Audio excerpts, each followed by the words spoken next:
154 নম্বর পেজটায় যে অঙ্কগুলো আছে সেগুলো স্টার্ট করি। কী আছে দেখি। এবার দুটি পেন্সিলের শীষের দৈর্ঘ্যকে সেন্টিমিটার বলার চেষ্টা করি। দেখো কী আছে, পেন্সিল শীষের দৈর্ঘ্য 1 সেন্টিমিটার সমান 10 ভাগের কত ভাগ, সামান্য ভগ্নাংশ প্রকাশ ও দশমিক ভগ্নাংশের প্রকাশ। কি দেখো বইয়ের মধ্যে করা আছে 2 মিলিমিটার 1 সেন্টিমিটার 10 ভাগের 2 ভাগ 2/10 সেন্টিমিটার। তাহলে দশমিক ভগ্নাংশে কী করবে, 0.2 সেন্টিমিটার করবে।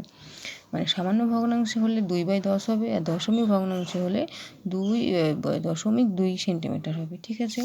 এবার দেখো 3 মিলিমিটার মানে যে 1 সেন্টিমিটারে 10 ভাগের 3 ভাগ, তাহলে 3/10, আর দশমিক ভগ্নাংশে করলে হবে 0.3 সেন্টিমিটার। তাহলে 4 মিলিমিটার সমান 1 সেন্টিমিটারে 10 ভাগের 4 ভাগ, তাহলে 4/10 সেন্টিমিটার হবে 0.4 সেন্টিমিটার। এখানে দেখবে খালি বক্স আছে, এখানে 4 আছে তাই আমি 5 করলাম। 5 মিলিমিটার সমান 1 সেন্টিমিটার 10 ভাগের 5 ভাগ, তাহলে 5/10, আর এখানে হবে 0.5 সেন্টিমিটার। তাহলে 6 মিলিমিটার, তাহলে 1 সেন্টিমিটার 10 ভাগের 6 ভাগ, তাহলে 6/10, আর এটা 0.6 সেন্টিমিটার।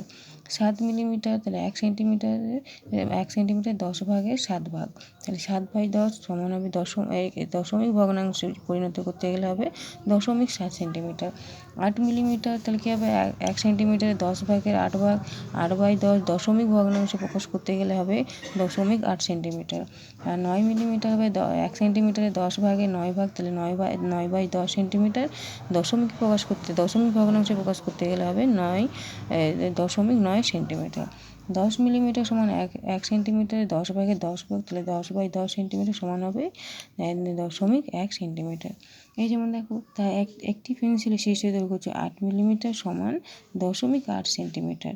তাহলে অন্যটির দৈর্ঘ্য 4 মিলিমিটার, তাহলে 0.4 সেন্টিমিটার হবে। আশা করি বোঝাতে পারলাম।